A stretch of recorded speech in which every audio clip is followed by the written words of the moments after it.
Does your feedback lift people up or tear people down? Well, today I'm going to give you 4 steps for delivering constructive feedback in an empowering way so that people feel motivated to take action going forward.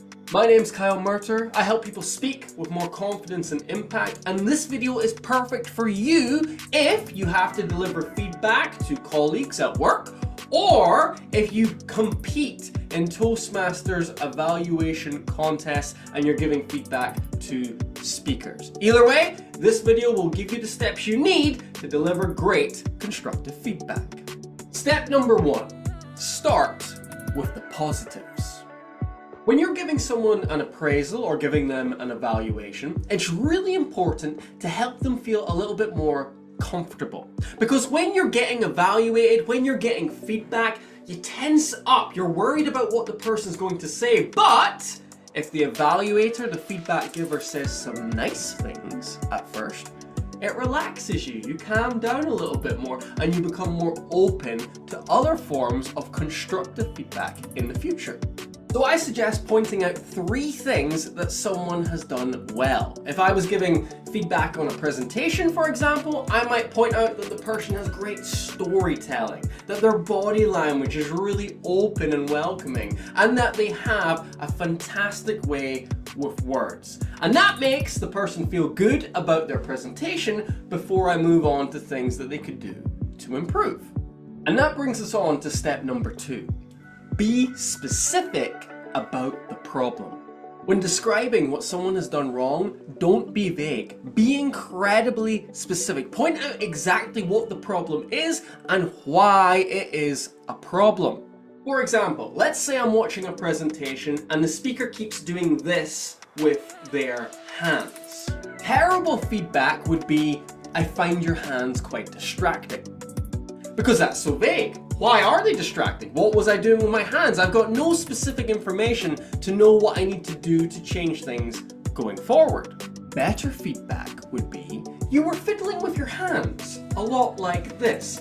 And this was a problem because it became a bit of a distraction in your presentation, and therefore I was paying more attention to your hands instead of your words.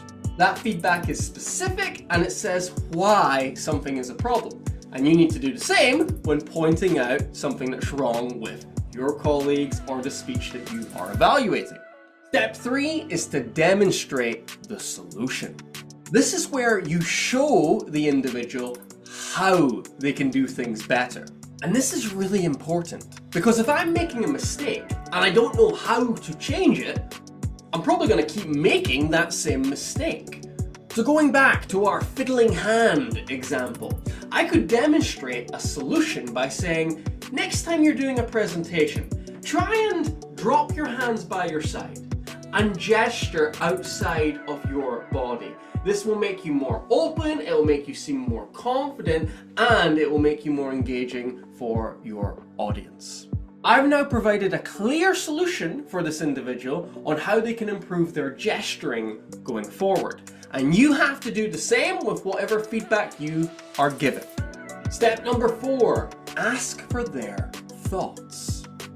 Now this doesn't work if you're doing a Toastmasters evaluation, but if you're giving someone feedback and it's one-to-one, you can ask them what they think about that feedback. And it's really important to hear the other person's perspective because there might be a reason that they're making that mistake.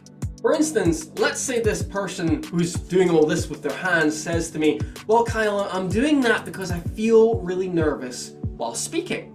That's really good for me to know because now I can provide them with strategies and ideas for calming down their nerves so that their body language can begin to relax as well. So always ask what the individual thinks about the feedback. It will allow you to have a really positive conversation which will keep your relationship in a positive place and allow you to make even better solutions and changes going forward. So these are your 4 steps for giving constructive feedback. If you want to know how to give specific feedback for presentations and speeches, check out this video I made on how to nail Toastmaster evaluations and speech evaluations in general. I'll see you in the next one.